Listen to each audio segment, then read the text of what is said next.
Okay, welcome back.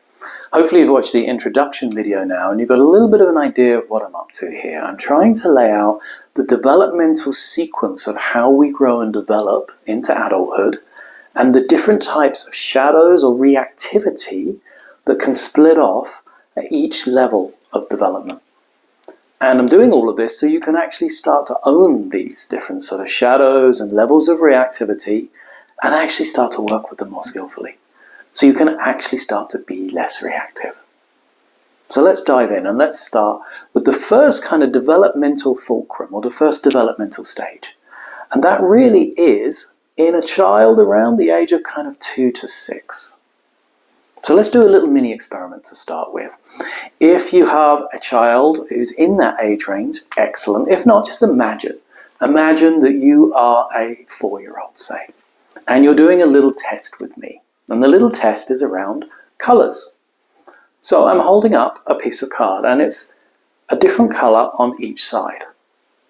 Now if you were a 4-year-old and I asked you what colour are you seeing, you'd tell me this colour. If I turned it around and I said, what colour are you seeing? You would tell me this colour. Now if I was to show you both sides of that and I was to ask you as a 4-year-old, what colour am I looking at? What colour do you think they would say? Now the correct answer is this colour right here. Because at that age they have yet to be able to take a second person perspective.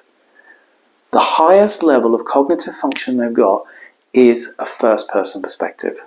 It's all about them. They cannot yet empathise and see through another person's shoes. That's why little kids at that age go, you can't see me. Because they honestly believe, from their perspective of reality and of the world, they honestly think you can't see them. This is not a game they're playing, this is actually their reality.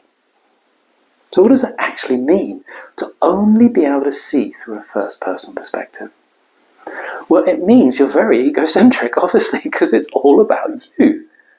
You can be very strong-willed, you can be deterministic, you want control and dominance because everything should be related to you.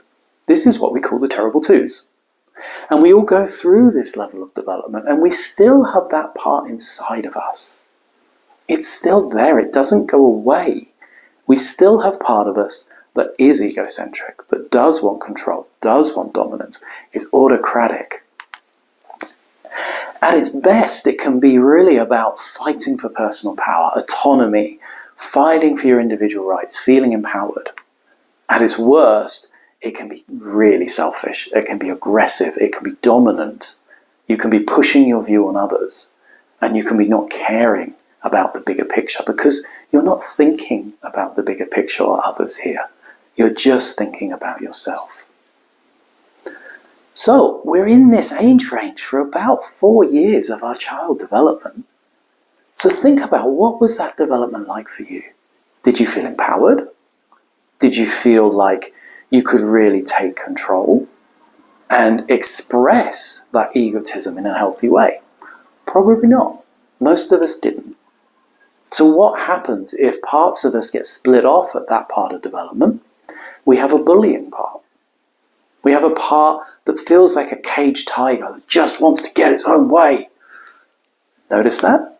Notice any time in your life you feel like you're a caged tiger or you have to push your point of view across. This is normally because you feel powerless. At this level of development, it's all about power. And if you're feeling powerless any time in your life, probably one of these younger, powerful parts will come out and start bullying others. Very common in business. Worked with a lot of leaders that have parts like this. And again, they're deeply ashamed afterwards and they're like, why did I show up like that again? But they're not realizing it's like a younger little 3, 4, 5-year-old comes out, takes over because he wants his own way, because he's feeling powerless, and he goes back into the shadows. So that's really this first level, first person perspective, and you feel powerless. The next video, I'll talk about what you can actually do about that.